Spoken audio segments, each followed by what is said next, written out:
And Earl, I know there's you do declare to be the sort of the elderly one on the podcast. So I'll come to you on this one and give me a little bit of a history lesson of how ISAs have developed. I know as a company we've been a very big advocate of increasing them allowances over the years, but just tell me how that product's come to sort of fruition.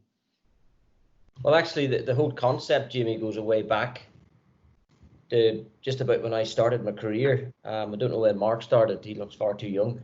But Nigel Lawson, if I can remember right, in the '86 budget, brought the concept of personal equity plans, which people just called PEPs.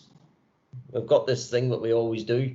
We don't call them what they are. We get an acronym, right? So we got personal equity plan, and that was to encourage, participation in equity, which is good. It's good for George because George invests in companies, managers that invest in companies, gets them capital, etc. So Nigel Lawson wanted to get people to get into equity investment, and he launched it at the budget '86, and that went on for 13 years. Back then you could put, I think the limit ended up with 3,000 quid, and you could have a single company PEP, or you could have your stocks and shares through your insurance company, or I sold them in Prudential. That's where I was for 14 years.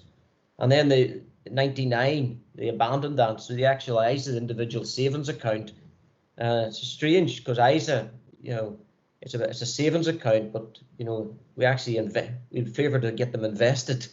So it's if you take the acronym from that, it's these savings accounts. It came in '99, and then that evolved over the years.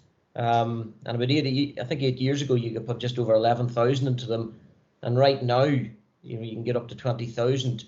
And the great thing about them I like is, and I'd tell anybody, because as Mark will probably tell us, the amount of investment you can put in there, the different types of investment that really evolved this product, and it's the tax incentives where you can shield from income tax, capital gains tax, dividend tax, etc. into them. So, I think the number one thing people should do is if they've got the spare capital or the money lying about that's not inside a tax shelter, they need to get it inside this, whether it's putting it in a cash ISA, which I think at the moment is a waste of money, but you're better using it, because if you don't use the allowances they give you, then you lose it. You can't carry it forward like pensions. And that's a bit of to me, that's a travesty if you lose what the government's giving you. For me, what George invests in, where you can get income and capital growth, means that the stocks and shares ISA is the thing for me, because over the years you leave that long enough, you'll get a huge capital growth because George and his colleagues are that good at investment. You'll get a huge capital appreciation, and then you don't pay any income tax or dividend tax on the way through with that. So it's a really good tax shelter. But the government's pushing it. They're trying to close the savings gap, trying to incentivize people. And at the moment in a household, if you've got 2 parents and children, you can now shelter about 58,000 a year. You can put 9,000 away for the children, 20 each for the husband and wife. And I think they've evolved brilliantly. I like Mark's view on it, but the way now you can sign them over. If you die, you don't lose them. Yeah, it is good. Obviously, you've got the additional permitted subscriptions as well from spouse to spouse. So, you can keep that wrapper allowance from, in that way, which is good.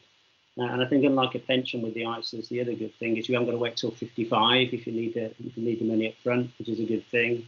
I know we're going to touch on junior ISAs in a moment, but, grandparents can add to the children's savings up to 18 as well. I know we're coming on to that. But, yeah, there's a lot of flexibility in them.